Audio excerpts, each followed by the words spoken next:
Hello dear friend, कैसे हो आप सभी लोग। मैं हूं डीआरएक्स दिवेश पाल और आज की क्लास में आपका बहुत बहुत स्वागत है। हम जो बुक पढ़ रहे हैं उसका नाम है इमोशनल इंटेलिजेंट 2.0। बहुत ही ज्यादा इंपॉर्टेंट किताब है। हमने इसके बारे में बात करी कि आईक्यू क्या होता है। सो 1 मिनट, आईक्यू क्या होता है, ईआई क्या होता है, यानी कि आईक्यू का मैंने मतलब आपको बताया था इंटेलिजेंट कोएफिशिएंट, कि ज्यादा इंटेलिजेंट व्यक्ति जो है लाइफ में सफल नहीं होते हैं, सक्सेस नहीं होते हैं, बल्कि इमोशनल इंटेलिजेंट जिनके पास में होता है वो लाइफ में ज्यादा ग्रो करते हैं, लाइफ में ज्यादा सक्सेसफुल होते हैं।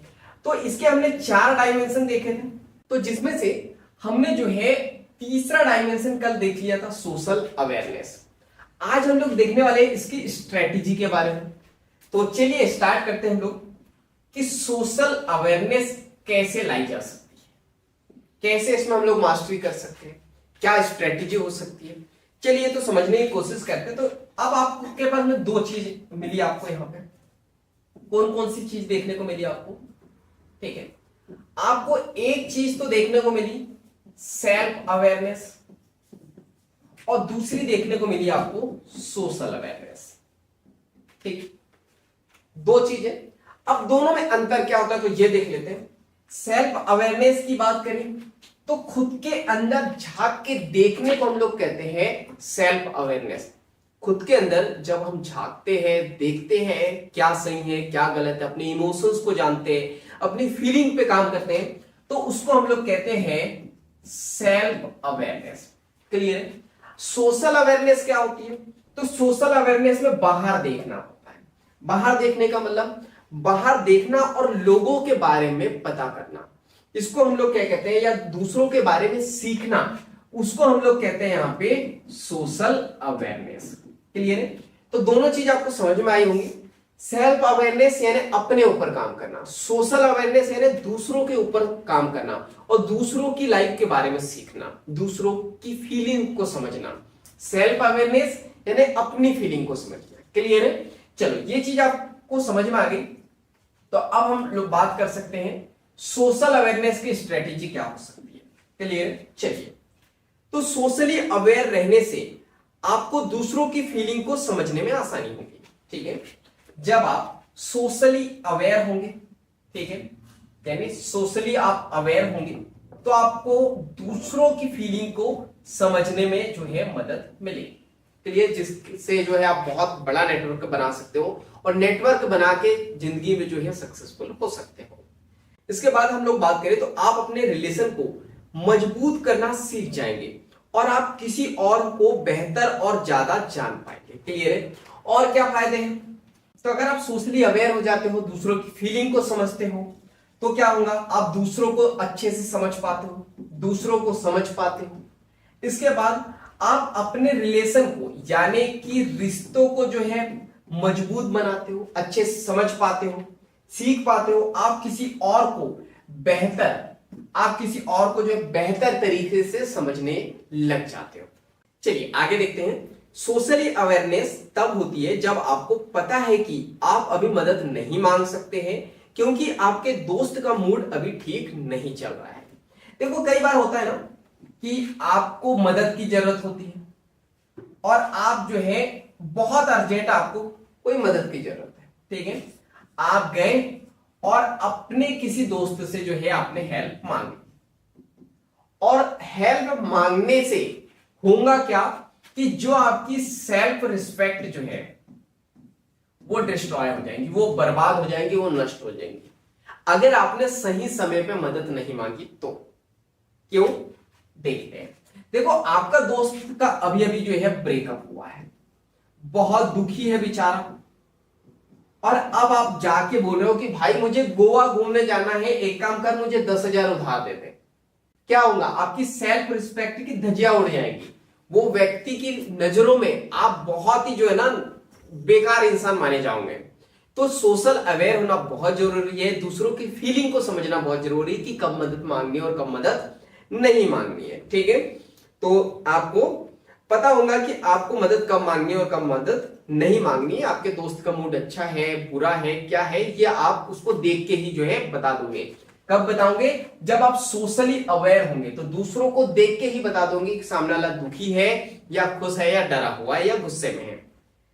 सोशल अवेयरनेस आपको लोगों के शब्दों से ना कही गई बातों से भी समझने में हेल्प करता है। यानी जो सोशल अवेयरनेस की बात करें, अगर आप सोशल अवेयरनेस सीख जाते हो तो कोई व्यक्ति कुछ भी ना कहे फिर भी आप इसको समझ जाते हो। आपने देखा होगा ना, बहुत सारे लोग चेहरा देख के जो है आप चेहरा पढ़ लेते हैं कि आपके मन में क्या चल रहा है। क्यों? क्योंकि उन्हें जो है सोशल अवेयरनेस की स्किल आती है। क्लियर है? तो याद रखना, सोशल अवेयरनेस आपको लोगों के शब्दों से ना कही गई बातों को भी जो है समझने में मदद करता है। जैसे बॉडी लैंग्वेज को समझना, वही मैंने कहा कि व्यक्ति कुछ भी नहीं कह रहा है लेकिन उसकी बॉडी लैंग्वेज के, उसके हाव भाव से जो है आप समझ जाओगे। इसे समझकर आप सोशल अवेयर हो सकते हो। बॉडी लैंग्वेज कभी झूठ नहीं बोलती है। याद रखो, व्यक्ति जो है शब्दों से झूठ बोल सकता है लेकिन बॉडी लैंग्वेज जो है कभी झूठ नहीं बोलती है। इसे देखकर आप आसानी से समझ जाते हैं कि सामने वाला असल में क्या फील कर रहा है। तो बॉडी लैंग्वेज कभी झूठ नहीं बोलती, आप देख के समझ जाओगे कि सामने वाला असल में फील क्या कर रहा है। आपको यह समझ आ जाए तो आपको पता होता है कि आपको क्या कहना है या क्या रिस्पॉन्स देना है। ठीक है, आपको पता होता है कि सामने वाला व्यक्ति जो है किस मूड में है, तो आपको समझ में आ जाता है कि क्या कहना है और क्या नहीं कहना है। वही जो मैंने आपको गोवा वाला एग्जांपल दिया था कि गोवा आप जा रहे हो और आपका दोस्त दुखी है, तो आप पैसा मांगोगे नहीं मांगोगे? अगर आपने उसकी बॉडी लैंग्वेज को समझ लिया है तो आप पैसा नहीं मांगोगे। और अगर आप बेवकूफ हो, आपको सोशल अवेयरनेस की स्किल नहीं है आपके पास में, तो आप पैसा मांगोगे और अपनी सेल्फ रिस्पेक्ट को बर्बाद कर दोगे। चलिए आगे देखते हैं हम लोग। किसी इंसान को पढ़ने के लिए उसके पूरी बॉडी लैंग्वेज को पढ़िए। क्या करना है आपको? किसी भी इंसान को पढ़ना है तो आपको क्या करना है, किसी भी व्यक्ति की बॉडी लैंग्वेज जो है ना सब कुछ बयां कर देती है। सो 1 मिनट। चलिए, तो ये किसी भी व्यक्ति को बना लेते हैं हम लोग सुंदर सा। ये सुंदर सा व्यक्ति है, बहुत सुंदर सा। ये आपका कोई फ्रेंड है? मुझे कमेंट्स बॉक्स में बताओ कि ये कौन सा फ्रेंड है आपका, और उसे भी बताओ कि ये आपकी फोटो है, ये इसका दिल है बेचारा। चलिए, तो अब हम देखते हैं, किसी इंसान को पढ़ने के लिए आपको जो है उसकी पूरी बॉडी लैंग्वेज को पढ़ते आना चाहिए। आपको नहीं आता है तो कुछ टिप्स दी गई है, आप इसे जो है समझ के जो है उसकी बॉडी लैंग्वेज को पढ़ सकते हो। आप उस इंसान की आंखों से शुरू कीजिए। आंखों का जादू है, देखा है आपने? आंखों का जादू होता है, और आंखों से तो कितनी चीजें की जाती है। कुछ लोग ऐसे ऐसे करते हैं। यहां पर आंखों के द्वारा जो है ना बहुत कुछ बयां कर दिया जाता है बिना बोले। तो आपको आंखों से शुरू करना है। आंखें बहुत कुछ कहती है, हालांकि आपको बहुत ज्यादा घूरना नहीं है वरना लोग आपसे डर जाएंगे। ठीक है, आंखों से शुरू करना है। दूसरे की आंखों को देखना है, दूसरे की आंखों को जो है बड़े ध्यान से देखना, लेकिन ऐसा नहीं देखना है वरना, ऐसा घूर के नहीं देखना वरना सामने वाला व्यक्ति डर जाएगा। बड़े आराम से रिलैक्स होकर उसकी आंखों को देखना है कि उसकी आंखें क्या बयां कर रही है। चलिए आगे देखते हैं हम लोग। रेगुलर आई कांटेक्ट रखने से लोगों का भरोसेमंद और ईमानदार होना दिखता है।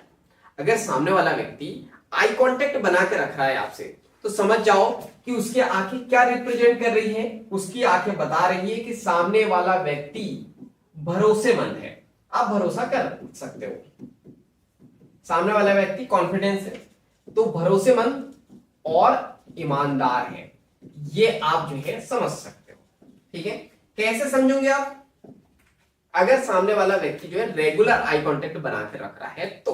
ठीक है, इसके बाद हम लोग बात करते हैं, तो ईमानदार होना दिखता है। जो अपने आई कांटेक्ट के बीच बीच में जो है तोड़ता है, बार बार जो है अपना आई कांटेक्ट तोड़ता है, उसका मतलब है कि वो बेचैन है, धोखेबाज है।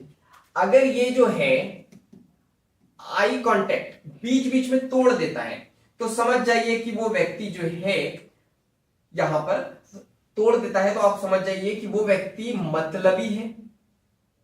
ठीक है, मतलबी है।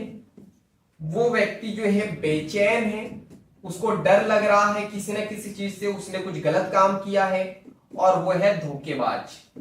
वो धोखेबाज इंसान है क्योंकि उसने कुछ ना कुछ तो गलत किया होगा, इसीलिए वो आपसे नजरें नहीं मिला पा रहा है, बार बार जो है आई कांटेक्ट ब्रेक हो रहा है। वो व्यक्ति मतलबी है, बेचैन है, डरा हुआ है, और वो व्यक्ति धोखेबाज है, आपको धोखा देने की कोशिश वो कर रहा है। कभी आप किसी से कमिटमेंट लेना कि भाई ये चीज मुझे इतने तारीख को दे ही देना, तो देखना वो आई कांटेक्ट प्रॉपर तरीके से नहीं करेगा, हाँ हाँ ठीक है देख लेंगे देख लेंगे, तो समझ जाओ कि वो धोखेबाज है, वो सही टाइम पे आपका काम नहीं करेगा। और आई कांटेक्ट रेगुलर बना हुआ है तो समझ जाओ कि वो व्यक्ति भरोसेमंद है और ईमानदार है। क्लियर है? चलिए आगे देखते हैं हम लोग। किसी की मुस्कान भी बहुत कुछ कहती है, किसी की मुस्कुराहट भी जो है बहुत कुछ बयां कर देती है। ऐसा कहते हैं कि एक मुस्कुराहट जब हम लोग रखते हैं सेल्फी के समय तो फोटो अच्छी आती है, और वही मुस्कुराहट हम हमेशा रखें तो जो एक हमारा कॉन्फिडेंस लेवल है ना वो बूस्ट हो जाता है। तो मुस्कान को आपको देखना है, किसी लड़की को नहीं देखना, मुस्कुराहट को देखना है। तो किसी की मुस्कान भी बहुत कुछ कहती है। एक सच्ची मुस्कान आप कैसे चेक करोगे? आपको कैसे पता चलेगा कि ये व्यक्ति जो है झूठ मूठ का मुस्कुरा रहा है या रियल में जो है स्माइल कर रहा है? चलिए, तो इसको चेक करने का तरीका क्या है? तो एक सच्ची मुस्कान मुस्कुराहट के दौरान आंखों के किनारे में झुर्रियां सी बन जाती है। अगर नहीं बनी तो हो सकता है कि मुस्कान झूठी है। ठीक है, देखो यहां पे जैसे ही स्माइल करेगा कोई भी व्यक्ति, तो यहां से ये जो चिक्स है ना, ये जो गाल है, ये ऐसे जाएंगे और आंखों के नीचे जो है ना झुर्रियां बन जाएगी। अगर आंखों के नीचे झुर्रियां बन रही है तो समझ जाओ कि ये जो है रियल स्माइल है, ये जो है अच्छी वाली, झूठी स्माइल नहीं है, सच्ची मुस्कान है, सच्ची मुस्कुराहट है। क्लियर है? लेकिन अगर ये झुर्रियां नहीं बनती है, ये जो झुर्रियां है नहीं बनती है, तो समझ जाओ कि ये जो है 1 मिनट, ये जो है झूठी मुस्कान है। क्लियर है? समझ में आ गया आपको? दो चीज बताई बॉडी लैंग्वेज में। पहला, आई कांटेक्ट रेगुलर बना है तो व्यक्ति भरोसेमंद है, ईमानदार है। आई कांटेक्ट बीच बीच में ब्रेक हो रहा है, मतलब ये व्यक्ति बेचैन है वो और धोखेबाज। क्लियर है? रियल स्माइल और फेक स्माइल को कैसे चेक करोगे? आंखों के नीचे झुर्रियां बन रही है, समझ जाओ रियल स्माइल है। झुर्रियां नहीं बन रही है यानी कि झूठी स्माइल है। चलिए अब आगे बात करते हैं। तो अब आपको उस व्यक्ति की बॉडी को देखना है, उसका पोस्चर स्ट्रेस वाला है या रिलैक्स वाला है, यानी वो व्यक्ति रिलैक्स बैठा हुआ है या फिर जो है स्ट्रेस वाला है, डरा हुआ है, प्रेशर में है कि अब क्या होगा अब क्या होगा। ऐसा आप कहां देख सकते हो? इंटरव्यू के बाहर बहुत सारे लोग डरे रहते हैं, बहुत ज्यादा स्ट्रेस रहता है, अब क्या होगा अब क्या होगा। और कोई व्यक्ति आप देखो रेलवे स्टेशन पे, देखो पता है कि मेरी ट्रेन आने वाली है, मैंने टिकट ली हुई है, मेरा रिजर्वेशन है, तो एकदम रिलैक्स होकर बैठा रहता है कॉन्फिडेंस के साथ में। तो ये आपको चेक करना है उसकी बॉडी के साथ। एक बार ये सही तरीके से आप सीख जाएंगे तो आप सिर्फ लोगों की बातों पर ही नहीं बल्कि उनकी बॉडी लैंग्वेज पर भी ध्यान देने लगेंगे। क्लियर है? तो जब ये सारी चीजें आप सीख जाओगे तो सिर्फ और सिर्फ उनकी बातों पे नहीं, उनकी बॉडी लैंग्वेज पे भी आप ध्यान देने लग जाओगे। क्लियर है? तो क्या क्या देखा हम लोगों ने सोशल अवेयरनेस की स्ट्रेटेजी में? पहले तो हमने देखा कि सेल्फ अवेयरनेस क्या होता है और सोशल अवेयरनेस क्या होता है। सेल्फ अवेयरनेस अपने ऊपर काम करना, सोशल अवेयरनेस दूसरों के ऊपर काम करना। फिर हमने देखा कि आपको बॉडी लैंग्वेज पे काम करना है, बॉडी लैंग्वेज पे काम करके बॉडी लैंग्वेज बहुत कुछ बयां करती है, आंखों से चेक करना है कि आंखें क्या कह रही है, स्माइल क्या कह रही है, यह आपको चेक करना है। बॉडी देखना है कि रिलैक्स वाली है या स्ट्रेस वाली है। क्लियर है? तो ये स्ट्रेटेजी थी किसकी? सोशल अवेयरनेस की। जब सोशल अवेयरनेस की स्किल आप सीख जाते हो तो लोगों से रिश्ते आपके मजबूत हो जाते हैं और लाइफ में सक्सेसफुल होना लगभग आपका जो है तय हो जाता है। बहुत चांसेस होते हैं कि आप लाइफ में सक्सेस हो जाओगे। तो बाकी फोर्थ डायमेंशन जो है हम लोग कल देखेंगे। तो बाकी हम लोग मिलेंगे इस तरह हंसते हुए, मुस्कुराते हुए, लाइफ में आगे बढ़ते हुए, कुछ नया नया सीखते हुए। जब तक के लिए thank you, bye bye and go for success.